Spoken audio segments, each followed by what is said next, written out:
कहानी की शुरुआत साल 2016 से होती है। सौरभ एक जवान और महत्वाकांक्षी लड़का जो मर्चेंट नेवी में कार्यरत था और मेरठ का रहने वाला था। एक शाम जब वह अपने दोस्तों के साथ बाहर निकला तो उसकी मुलाकात मुस्कान नाम की एक लड़की से हुई। पहली ही नजर में मुस्कान की मासूमियत और उसकी हंसी ने सौरभ के दिल को छू लिया। धीरे धीरे दोनों के बीच बातचीत होने लगी, जो दोस्ती में बदली और फिर धीरे धीरे इस रिश्ते ने प्यार का रूप ले लिया। जब मुस्कान ने सौरभ के प्रोफाइल और उसकी जिंदगी के बारे में जाना तो वह भी उसकी ओर आकर्षित होने लगी। वक्त के साथ उनका प्यार और मजबूत होता गया और आखिरकार उन्होंने शादी करने का फैसला कर लिया। लेकिन जब सौरभ ने अपने घर वालों से इस बारे में बात की तो उन्होंने साफ मना कर दिया। यह शादी नहीं हो सकती, यही शब्द थे उसके माता पिता के। मगर प्यार किसी की इजाजत का मोहताज नहीं होता। सौरभ और मुस्कान ने घर वालों की मर्जी के खिलाफ जाकर शादी कर ली। 2016 में बिना किसी शानो शौकत के, बस कुछ खास दोस्तों की मौजूदगी में उन्होंने अपने रिश्ते को नाम दे दिया। शादी के कुछ ही दिनों बाद सौरभ लंदन चला गया क्योंकि उसकी पोस्टिंग वहीं थी। मुस्कान मेरठ में अकेली रह गई। वक्त बीतता गया। सौरभ कभी कभी छुट्टी में वापस आता और फिर चला जाता। लेकिन कुछ वक्त बाद मुस्कान को एहसास हुआ कि सौरभ नेवी में नहीं है, बल्कि लंदन में किसी और काम से जुड़ा हुआ है। हालांकि ये बातें उनके प्यार के बीच नहीं आईं। देखते ही देखते 3 साल गुजर गए। 2019 आ गया। इन 3 सालों में उनके प्यार की निशानी के रूप में उनकी एक बेटी हुई। जब बेटी आई तो सौरभ के घर वालों का दिल थोड़ा पिघलने लगा। उन्होंने बेटी से मिलने की कोशिश की, मगर अब तक बहुत देर हो चुकी थी। सौरभ ने घर वालों से लगभग सारे रिश्ते तोड़ दिए थे। वह अपनी पत्नी और बेटी के साथ एक किराए के मकान में रहने लगा। लेकिन उसकी नौकरी ऐसी थी कि साल के 9 से 10 महीने वो विदेश में रहता और महज 2-3 महीने ही मेरठ में बिताता। मुस्कान अकेली रह गई थी। वो अपनी बेटी के साथ किराए के घर में रहती, उसका ख्याल रखती और प्ले स्कूल तक छोड़ने और लाने का काम खुद ही करती। फिर आया 2021। इस दौरान दुनिया में कोरोना फैल चुका था। लॉकडाउन के चलते सौरभ कुछ समय के लिए वापस मेरठ आ गया, लेकिन हालात सामान्य होते ही फिर से विदेश चला गया। इधर मुस्कान की जिंदगी में एक नया मोड़ आया। हर दिन की तरह एक रोज जब वह अपनी बेटी को प्ले स्कूल छोड़ने जा रही थी, तब उसकी मुलाकात साहिल शुक्ला से हुई। वे दोनों बचपन में एक साथ पढ़े थे। साहिल ने मुस्कान को देखकर उससे बात की। धीरे धीरे मुस्कान साहिल से कॉल में भी बात करना शुरू की। अकेलेपन में मुस्कान को एक हमदर्द मिल गया था। धीरे धीरे साहिल से उसकी दोस्ती गहरी होती गई और दोस्ती कब प्यार में बदल गई, दोनों को पता ही नहीं चला। अब साहिल का मुस्कान के घर आना जाना आम हो गया था। जब बेटी स्कूल में होती तब दोनों साथ वक्त बिताते। मकान मालिक को यह सब अजीब लगने लगा। 1-2 बार उसने देखा कि साहिल देर तक घर में बैठा रहता है। यहां तक कि एक बार उसने दोनों को शराब पीते हुए भी देख लिया। वो सोचने लगा, ये लड़का कौन है जो हर रोज आता है और इतनी देर तक रुकता है। फिर आया सन 2021। सौरभ अचानक लंदन से वापस आ गया। उसने आते ही मकान मालिक से मुलाकात की तो उसने धीरे से कह दिया, भाई साहब, आप जब बाहर रहते हैं तो आपकी गैर मौजूदगी में कोई और यहां आकर वक्त बिताता है। मैंने तो खुद देखा है। सौरभ के पैरों तले जमीन खिसक गई। उसने घर आकर सीधा मुस्कान का फोन उठाया, चेट पढ़ी। हर शब्द उसके दिल में किसी खंजर की तरह चुभ रहा था। उसे साफ समझ आ गया कि मुस्कान और साहिल के बीच सिर्फ दोस्ती नहीं थी, बात उससे कहीं आगे बढ़ चुकी थी। सौरभ ने मुस्कान को सामने बिठाया और कड़े शब्दों में पूछा, ये सब क्या है? मुस्कान ने पहले झूठ बोलने की कोशिश की, मगर जब सौरभ ने सबूत सामने रख दिए तो वो चुप हो गई। फिर बहस होने लगी। बात इतनी बढ़ी कि झगड़ा तू मैं से मारपीट तक पहुंच गया। गुस्से में आकर सौरभ ने कहा, अगर तुम्हें साहिल चाहिए तो ठीक है, मैं तुम्हें आजाद करता हूं। मुस्कान चुप रही। अब तक उसके मन में भी सौरभ के लिए कोई भावनाओं नहीं बची थी। उसने इस रिश्ते को बचाने की कोई कोशिश नहीं की। फिर सौरभ वापस लंदन चला गया। इस बार वो सिर्फ कुछ महीनों के लिए नहीं, बल्कि पूरे 2 साल के लिए गया। इधर मुस्कान और साहिल का रिश्ता और गहरा होता चला गया। साहिल की जिंदगी में कई अजीबोगरीब चीजें थीं। उसकी मां अब इस दुनिया में नहीं थी, लेकिन वो उससे बात करने का एक अजीब तरीका निकाल चुका था। उसके फोन में एक नंबर सेव था और उसी नंबर से उसने एक अकाउंट बनाया था। अपनी मां के नाम पर स्नैपचैट पर वो खुद को यकीन दिला चुका था कि उसकी माँ अब भी उससे जुड़ी हुई है। वो रोज उस अकाउंट से बातें करता, सवाल पूछता और जवाब भी उसी से आता। उसे लगता था कि उसकी माँ अभी उसकी जिंदगी का हिस्सा है, उसे राह दिखा रही है। मुस्कान को साहिल की इस कमी के बारे में पता चला तो वो उसी अकाउंट से साहिल को मैसेज करने लगी, लेकिन अंदाज वैसा ही था जैसे उसकी माँ उसे बातें कर रही हो। स्नैपचैट मैसेज, बेटा मुस्कान बहुत अच्छी लड़की है, तुम्हारी जिंदगी में आई है तो इसे मत खोना, वो तुम्हारा ख्याल रखेगी, तुम्हें कभी धोखा नहीं देगी, उसे हमेशा खुश रखना। साहिल स्नैपचैट के सामने बड़बड़ाते हुए, माँ आप भी यही कह रही हो तो फिर यह लड़की सच में मेरी किस्मत में है।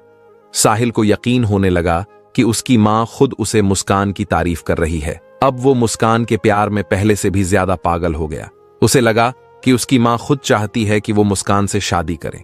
इधर सौरभ पूरी तरह से मुस्कान की जिंदगी से बाहर निकल चुका था और इस बार वो 2 साल तक लौटकर नहीं आया। उधर स्नैपचैट ने साहिल और मुस्कान को और पास कर दिया था। अब हालत ये हो गई कि साहिल के लिए मुस्कान से दूर रहना नामुमकिन हो गया था। एक दिन उसने गुस्से में कहा, तुम सौरभ से तलाक लो और मुझसे शादी करो। मुस्कान ने उसकी बात सुनी मगर ठंडी आवाज में बोली, तलाक लेने से क्या होगा, सौरभ फिर भी आसपास रहेगा, कुछ न कुछ परेशानी खड़ी करेगा। अब साहिल के दिमाग में कुछ और ही चल रहा था। उसने मुस्कान की आंखों में देखा और धीरे से फुसफुसाया, तो रास्ता साफ करने का एक ही तरीका है, सौरभ को खत्म कर दो। मुस्कान सिहर गई। उसने साहिल की आंखों में देखा, वो मजाक नहीं कर रहा था। क्या तुम सच कह रहे हो? मुस्कान की आवाज धीमी मगर हैरानी से भरी थी। साहिल ने मुस्कुराते हुए कहा, हां, अगर वो जिंदा रहेगा तो हमारी जिंदगी बर्बाद कर देगा। इसे एक फिल्मी डायलॉग मत समझो, ये करने का टाइम आ गया है। पहले मुस्कान को यह सुनकर झटका लगा मगर फिर साहिल की बातों में आकर उसने भी तय कर लिया, अगर सौरभ नहीं रहेगा तो हमारी जिंदगी आसान हो जाए। अब बस उन्हें सही मौका चाहिए था। साहिल के चेहरे पर अब एक अलग ही खुशी थी। उसे लग रहा था कि अब मुस्कान सिर्फ उसकी हो, दोनों शादी करें, एक साथ जिंदगी बिताएंगे। मगर इसके लिए सौरभ को रास्ते से हटाना जरूरी था। अब्बास इसे अंजाम देने की देरी थी। दोनों ने प्लानिंग शुरू कर दी। सबसे बड़ा सवाल था, कत्ल कैसे होगा।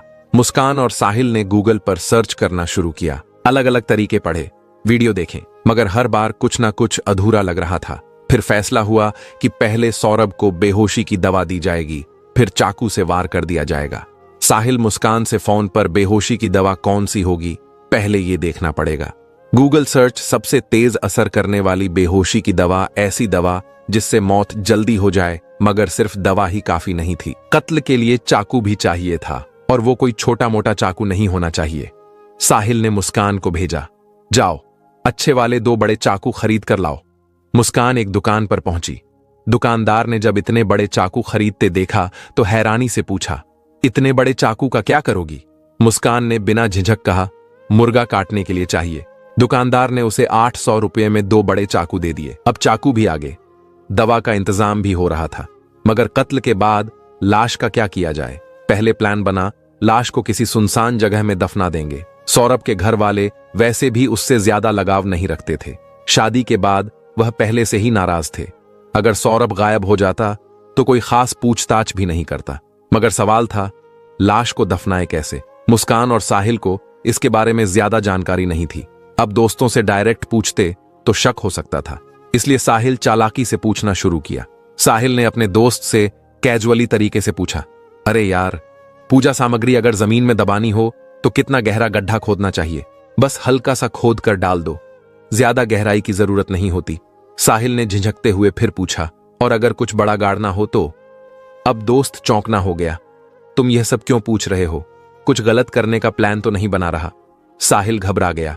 अगर दोस्त ने पुलिस को बता दिया तो पूरा प्लान बर्बाद हो सकता था। उसने झटपट बात पलट दिया और किसी और टॉपिक पर बात करने लगा। अब साहिल को समझ आ गया था कि लाश को जमीन में दफनाना बहुत रिस्की हो सकता है। अब नया प्लान बना। साहिल ने मुस्कान से कहा, एक ड्रम खरीदते हैं, उसमें लाश के टुकड़े डालेंगे और ऊपर से सीमेंट से पैक कर देंगे, किसी को पता भी नहीं चलेगा। मुस्कान ने साहिल की आंखों की ओर देखा। वह ठंडे दिमाग से सोच रहा था। उसमें ना कोई डर था, ना ही पछतावा। मुस्कान ने गहरी सांस ली और धीरे से कहा, ठीक है, मगर कोई गलती नहीं होना चाहिए। कत्ल का तरीका तय हो चुका था, चाकू भी लाए जा चुके थे, दवा का इंतजाम भी हो रहा था। अब बस इंतजार था सौरभ के हिंदुस्तान लौटने का। तमाम लड़ाइयां और गलत फहमियां के बावजूद सौरभ ने लंदन से मेरठ लौटने का मन बना लिया। मुस्कान को पहले ही खबर दे दी थी, मैं 24 फरवरी को आ रहा हूं, तुम्हारा जन्मदिन साथ मनाएंगे, हम तीनों, तुम, मैं और हमारी बेटी। मुस्कान ने यह बात साहिल को बताई। बस फिर क्या था, दोनों ने फौरन फैसला किया, कत्ल 25 फरवरी को ही होगा।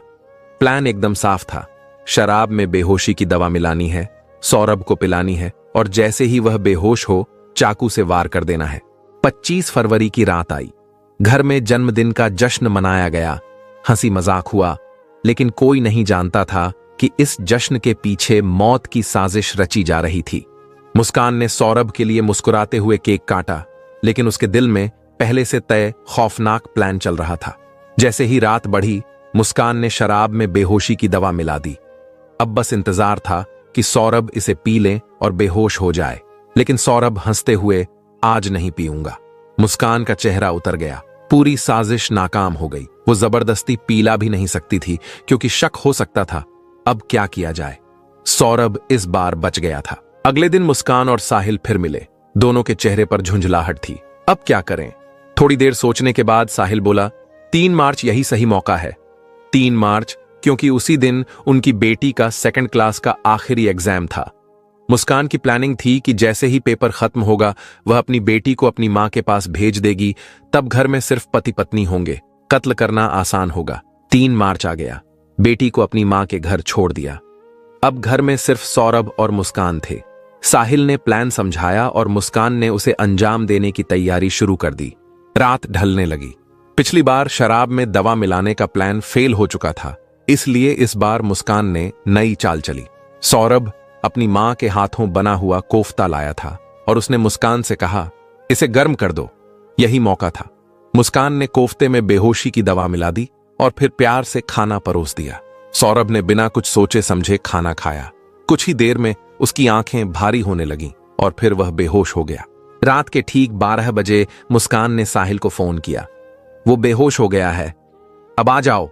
बिना कुछ पूछे साहिल ने बाइक उठाई और तेजी से मुस्कान के घर की तरफ निकल पड़ा। घर पहुंचते ही दोनों ने जेब से चाकू निकाले। ये खेल अब अपने अंतिम और सबसे खौफनाक मोड़ पर था। मुस्कान के हाथ कांप रहे थे, सीने में दिल की धड़कन जैसे कानों में गूंज रही थी। खंजर उसकी मुट्ठी में था, लेकिन हौसला जैसे उससे दूर होता जा रहा था। उसने घबराई हुई नजरों से साहिल को देखा, फिर धीरे से कहा, मुझसे नहीं होगा। उसकी आवाज में डर था, दर्द था और बेबसी भी। साहिल ने उसकी ठंडी हथेली पर अपनी गर्म उंगलियां रखीं और कहा, तुम्हें ही करना होगा पत्नी हो, पहला वार तुम्हारा होगा। उसकी आवाज सख्त थी। मुस्कान ने सर हिलाया, मगर हाथ आगे नहीं बढ़ा। साहिल झुंझला गया। उसने उसका हाथ पकड़ा, खंजर को धीरे धीरे सौरभ के सीने तक ले गया। मुस्कान का पूरा शरीर कांपने लगा। साहिल ने कहा, बस एक हल्की सी चोट बाकी, देख लूंगा। मुस्कान के हाथ अब भी रुके हुए थे। तभी अचानक साहिल ने उसके हाथ पर जोर से वार किया। खंजर तेजी से सीने में उतर गया। एक हल्की कराह, फिर खामोश। सौरभ की सांसें कुछ देर तक लड़खड़ाई, फिर सब कुछ शांत हो गया। कमरे में सिर्फ खौफनाक सन्नाटा था। मुस्कान सुन्न खड़ी थी। उसके हाथ अभी खंजर थामे हुए थे, मगर दिमाग ने काम करना बंद कर दिया था। साहिल ने झटके से खंजर खींचा, अब इसे खत्म करते हैं। साहिल ने जेब से एक तेज धार वाला चाकू निकाला और बिना रुके सौरभ की दोनों हथेलियां काट दी। खून फर्श पर बहने लगा। मुस्कान कांपते हुए दीवार से सट गई। उसकी आंखें फैल गईं।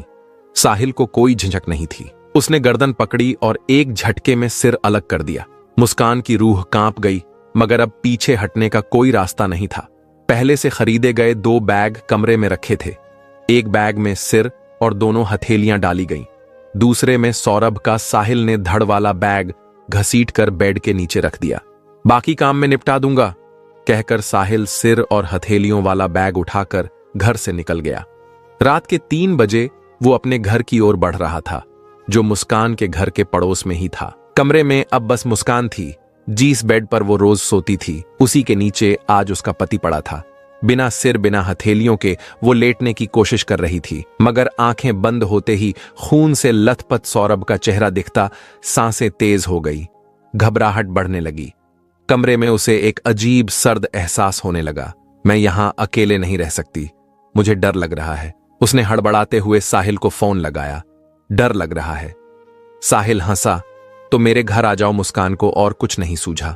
वो कांपते हुए बाहर निकली, सड़क पार की और साहिल के घर के दरवाजे तक पहुंची। रात का सन्नाटा था। सिर झुकाकर वो साहिल के घर का अंदर चली गई। सुबह सूरज की किरणें कमरे में दस्तक दे रही थीं, मगर अंदर एक अजीब सा सन्नाटा पसरा था। साहिल और मुस्कान गहरी नींद में थे, जैसे कुछ हुआ ही ना हो, लेकिन हकीकत कुछ और थी। जैसे ही साहिल की आंख खुली, उसने तुरंत बैग उठाया और अपने घर चला गया। कुछ घंटों बाद वो वापस आया। चेहरे पर वहीं ठंडा सन्नाटा था। अब काम खत्म करना है, उसने मुस्कान से कहा। मुस्कान ने कहा, कैसा काम? मुस्कान सहम गई। साहिल ने मुस्कान से कहा, सीमेंट लेकर आओ। मुस्कान चुपचाप मार्केट गई और एक बोरी सीमेंट लेकर आई, लेकिन साहिल ने सिर हिलाया। एक से कुछ नहीं होगा, और लेकर आओ। वो फिर गई, दूसरी बोरी सीमेंट लेकर आई। साहिल ने दरवाजा अंदर से बंद किया। कमरे के एक कोने में एक बड़ा ड्रम पहले से रखा था। साहिल ने उसे लिटाया और बैग से सौरभ के शरीर के 3 टुकड़े निकाले। सिर, धड़ और दोनों हथेलियां। मुस्कान की सांसें तेज हो गईं। साहिल ने बिना रुके लाश को ड्रम में डाल दिया, फिर सीमेंट की बोरी पलट दी, उसमें पानी मिलाया और देखते ही देखते ड्रम भर गया। अब कोई इसे ढूंढ नहीं सकता। साहिल मुस्कुराया। ढक्कन बंद कर दिया गया। ड्रम को कमरे में एक कोने में छोड़ दिया गया, जैसे कोई मामूली सामान हो। इसके बाद सफाई का काम शुरू हुआ। साहिल ने ऑनलाइन 10 किलो ब्लीच मंगवाई। पूरा घर चुपचाप साफ किया जाने लगा, हर सबूत मिटाया जाने लगा। ये खेल का पहला भाग था जो खत्म हो चुका था। अब दूसरी चाल चली जानी थी। शाम हो चुकी थी। तारीख थी 4 मार्च। मुस्कान और साहिल ने एक कैब बुक की और सीधे शिमला के लिए निकल पड़े। मुस्कान जानती थी कि सौरभ के घर वालों को पता था कि वो लंदन से आया हुआ है। ऐसे में अचानक गायब होना शक पैदा कर सकता था। इसलिए सफर के दौरान ही उसने सौरभ के मोबाइल से उसके भाई और बहन को मैसेज किया, मैं और मुस्कान शिमला घूमने जा रहे हैं, फिर मनाली और फिर कसौली। कुछ देर बाद जवाब आया, अच्छा, लेकिन इतने दिनों बाद आए हो, घर कब आओगे? मुस्कान ने झट से मैसेज टाइप किया, अभी घूम रहे हैं, बाद में मिलेंगे। इस बीच वे शिमला से मनाली और फिर कसौल घूमते रहे। होली आ गई। घर वालों ने फिर मैसेज किया, होली पर घर तो आओगे ना? अब मुस्कान के पास कोई जवाब नहीं था। फिर कॉल आ गया। मुस्कान के लिए फोन उठाना खतरे से खाली नहीं था, क्योंकि आवाज से राज खुल सकता था। फिर मुस्कान ने मैसेज किया, नहीं, इस बार यही मना रहे हैं। उसने झूठा जवाब भेजा। घर वालों को यह अजीब लगा। आखिर 2 साल बाद आया था और अब होली पर भी नहीं आ रहा। लेकिन कोई शक ना करे, इसलिए मुस्कान लगातार अपडेट भेजती रही। यहां बहुत मजा आ रहा है, अभी यहां है, अब वहां जा रहे हैं। इस तरह 14 दिन बीत गए। तारीख थी 18 मार्च। अब तक जो पैसा लाए थे वह खत्म हो चुका था। मुस्कान के पास कुल 84,000 थे। साहिल के पास भी थोड़े पैसे थे, मगर अब सब खत्म हो गया था। लेकिन मुस्कान को पता था सौरभ के अकाउंट में 6 लाख रुपए थे, मगर दिक्कत यह थी कि उसे अकाउंट से पैसा निकालने का तरीका नहीं पता था। वह सोच में पड़ गई। आखिरकार उसने अपनी मां को फोन किया, मां ये बताओ, सौरभ के बैंक से पैसे कैसे निकाल सकते हैं? मां चौंक गई। सौरभ तो तुम्हारे पास है ना, तुम दोनों शिमला मनाली घूम रहे हो, फिर मुझसे क्यों पूछ रही हो? और पैसे निकालने की जरूरत ही क्या है? सौरभ से मांग लो, मां ने कहा। मुस्कान चुप रह गई। उसके पास कोई जवाब नहीं था। लेकिन फिर अचानक उसके मुंह से वो बात निकल गई जो कभी बाहर नहीं आनी चाहिए थी। सौरभ तो है ही नहीं, वो मर चुका है। मां के हाथ से फोन गिरते गिरते बचा। उनकी बेटी अगर चाहती तो ये बात छुपा सकती थी, मगर कुछ अजीब था। पहले ही होली पर घर न आने की जिद, और अब अचानक बैंक से पैसे निकालने की बात। मां को बेचैनी होने लगी। उन्हें पहले से मुस्कान के पिछले रिश्ते के बारे में सब पता था। दिल धड़कने लगा, कुछ तो गड़बड़ थी। बिना देर किए वे सीधे पुलिस स्टेशन पहुंची। साहब, मेरी बेटी ने कुछ गलत किया है। उसने कहा कि सौरभ अब इस दुनिया में नहीं है। पुलिस तुरंत हरकत में आ गई। मुस्कान 14 दिनों से गायब थी। मामला संगीन था। उधर इत्तेफाक से 18 मार्च को ही मुस्कान और साहिल घर लौट आए। जैसे ही वे घर पहुंचे, कुछ ही देर में पुलिस भी वहां धमक गई। घर में घुसते ही पुलिस की नजर कोने में रखे एक बड़े ड्रम पर पड़ी। ड्रम इतना भारी था कि शक होना लाजमी था। पुलिस ने दोनों से पूछताछ शुरू कर दी। घर की तलाशी ली जाने लगी। ड्रम को खोलने की कोशिश की गई, मगर वो इतना ठोस हो चुका था कि किसी भी औजार से नहीं खुल रहा था। अब कोई शक की गुंजाइश नहीं थी। पुलिस ने तुरंत एक टेम्पो बुलाया और ड्रम को उठाकर मुर्दा घर भेज दिया। अब सबसे जरूरी काम था ड्रम को खोलना। एक मैकेनिक बुलाया गया। उसने गैस कट्टर से ड्रम को काटना शुरू किया। ड्रम की परत हटी तो अंदर ठोस सीमेंट का एक भारी भरकम टुकड़ा निकला। अब उसे तोड़ना जरूरी था। कई हथौड़े पड़े, मशीनें चलाई गईं। धीरे धीरे सीमेंट चटकने लगा। कुछ ही देर में अंदर से जो निकला उसने सबको सन्न कर दिया। एक कटा हुआ सिर, एक धड़ दो अलग अलग था, लेकिन दोनों पैर गायब थे। पुलिस को अब किसी कबूलनामे की जरूरत नहीं थी। पुलिस ने दोनों को दबोच लिया और जेल लेकर चले गए। तो दोस्तों, ये थी आज की सच्ची घटना। अगर अभी तक आप वीडियो को लाइक नहीं किए हैं तो लाइक करके चैनल को सब्सक्राइब जरूर कीजिएगा। धन्यवाद।